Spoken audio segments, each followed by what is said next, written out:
Հիշեցնենք Գյումրիում տեղի ունեցած վերահսկիչ պալատի արտագնանիստի ժամանակ կառույցի ներկայացուցիչը հայտարարեց, որ պետբյուջեից ավել վճարված նպաստի չափը Գյումրիում գերազանցում է 8 միլիոն է։ Պարզվում է վերահսկիչ պալատի հրապարակած ցուցանիշը մի բան էլ պակաս է։ Սոցիալական ծառայություններից տեղեկացանք, որ Գյումրի 1-ում այդ թիվը կազմում է 6 միլիոն, Գյումրի 2-ում 7 միլիոն, այսինքն ավել վճարված նպաստի չափը կազմում է ոչ թե 8, այլ 13 միլիոն դրամ։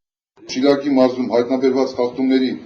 հետևանքով պետական բյուջեից ավել վճարված նպաստի չափը կազմում է 8 միլիոն 467 հազար և 4,000 դրամ, որից ենթակա է վերանման պետբյուջե 7 միլիոն 778 հազար դրամ։ Դա մեզ մոտ ոչ մի բան չի եղել, մենք մինչև վերահսկիչ պալատի գալը այդ գործընթացը կատարել էինք, շարունակական աշխատում էինք։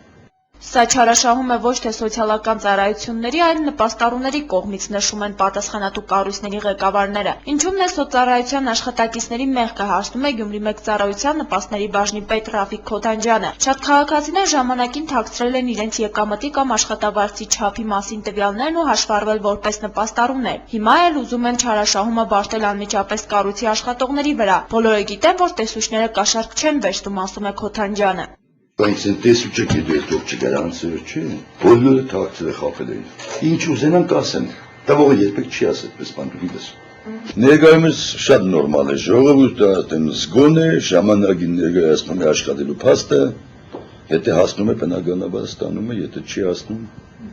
չկարող ստանալ։ Նրանք, ովքեր թաքցրել են իրենց աշխատավարձի չափը, մասնավորապես տվյալներ չեն տրամադրել ունեցած եկամտի մասին, ուստի զրկվել են նպաստ ստանալու հնարավորությունից։ 3 միլիոն դրամ արդեն ետ է բռնագանձվել, նշում է պարոն Քոթանջյանը։ Գործընթացը շարունակվելու է մինչև սեպտեմբեր։ Նշված ժամանակահատվածում գումարը հավաքագրվելու է և պետական բյուջե է մուտքագրվելու։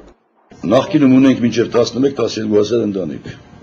Հիմա այդ թիվը պակասել է, ունենք 5600 ընտանիք, 6 միլիոնից 3 արդեն գանձել ենք, գործընթացը շարունակական է, շարունակվում է, կազմված է համապատասխան ժամանակացույց,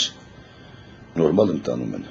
Նախկինում եթե գործակալությունները տարվա ընթացքում 3 անգամ էին համապատասխան ստուգումներ իրականացնում և ճշտում նպաստառուների եկամուտները, ապա այս տարվանից գործընթացը յուրաքանչյուր ամսվա համար է։ Սոցիալական քարտերի օգնությամբ ըստ պատասխանատուների հեշտությամբ բացահայտվում է, թե հատկապես աշխատավարձերի առումով ինչպիսի փոփոխություն է կատարվել։ Իր եկամուտները ծառայությունից թաքցրած քաղաքացին պետությանը վերադարձնում է նախկինում ստացած գումարի 6 նապատիկը, առնվազն 1 տարվա ընթացքում։ Հերմինե Մկրտչյան, Տիգրան Գասաբյան, Գալանյուս։